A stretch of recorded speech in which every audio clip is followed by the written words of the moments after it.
عليكم dadka Soomaaliyeed ka salaama dhamaantood dadka igu jira dadka scribe-ka ay saaray kuwa ila joogay kuwa igu soo darsamaytana waa mahadsantiin idin leeyahay caawa halkan waxaan uga balina walaalkay dabcasir buu wiil fiican aata ma sha Allah ilaahay ishii xun ha ka haayo oo ku duceynayna way xun ba ilaahay ka haayo hadalka dadku ku dhahdhaha waa xunta waa fiicanta qof walba inuu leeyahay ilaahay yaa sheegaba qof aan in lahayn adduunka ma jirto laakiin in qofkii inta maalkiisa iyo naftiisa qof u huray alxamdulillah wax ka bitisaa Mareykan dadka lagu dilaayay habeenkii waxa sameynaysa ma fahanta maanta waa ku jeeda gabar kala wareysanayso caawinayso wiilka maqaya ma sha Allah Allah yabaarak fii aan ku leeyahay gabdhaha Soomaalida oo hilisa Allah ku haayo Allah ku hiliyo gabdhahana waa u hilisa Allah ku hiliyo gabdhaha Soomaaliyeed baan leeyahay oo dardaaranaasina walaalay naftaada adoo dhibanayn oo duurka mara qurux badan oo halkaas carawolis ninkii inta ku yiraahdo haya abaay seeta ma fiican tahay ee geesaa ka soo maray ku yiraahdo inta maqaayad baan ku geeyay inta ku geeyay inta ku soo ku sirin cunuga dhabarka ku jira inuu gaal qaato gacanta u dhigto isku kalifin ninka isku ka qoraynin oo dawladda iska ka qoraynin hadda maxad buu isu sheegaysiinba tijaab horta intuu soo marin aan ismeersan oo diinta islaamka isku meersan gaalkan muxuu sheegaa yoo ku dhihin yoo ku dhihin aan ku dhahay ninkan isku ka qoray dhinacayga mar ilaahay jidkaas cad muxuu soo jidka xun iyo jidka fiican muxuu sameeyay wanaaga haddaba yaan walaalay lagu sirsirin walaalay yaan lagu magaciisiyeen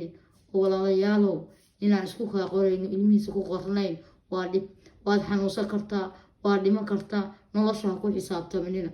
adduunkana waa laga tagaa sabab u noqonin cunug muslim inuu gaaloobo ha u noqonin sabab yooso u noqonin guurkan lagu sheegaan waa godmado oo gacanta u taagatay godmado bahalka cuni doonaan lama oga laakiin adu inta dadaali kartid dadaal alba aan bilowd lahayn on daraagis cun hadaad guursatid oo maxay heed ilmihiisa allaasti marka ugu yaraado wuxuu qaadanaa cunugaas oo qaadana oo galadas oo maxay heed oo ka qaadana oo maxay heed haduu ku qoran yahay hadii adiga laga qaaday asaga la siinaa asaga haduusan nin fiican iyo shaqaysta uu yahay asaga yaa la siinaa laabiisa la waa labadii waal midkii laga qaadama midka kala la siinaa ama taasan la talaa kula soo mataladaas aan siila walaalayaal fakara meesha aad u raadsanaysiin nolol u raadsanaysiin waa inaad marka hore ka fakartaan ninkan aad guursan doontiin iyo mustaqbalkaaga lama oga inaan la ogeyn laakiin adu dadaal dheeraad samee oo istaqaarayso waa la istaqaaraysaa markaad guursan rabtid markaad ganacsi galatid ilaahay dartiis u istaqaarayso ilaahay dartiis u guurso hanti ha ku guursanin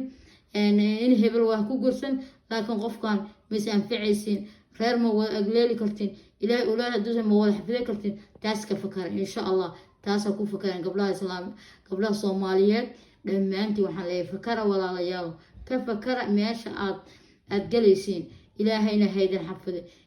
dardaarankeega waxa matalay oo nabi Yacquub markuu la dardaarmay wiilashiisa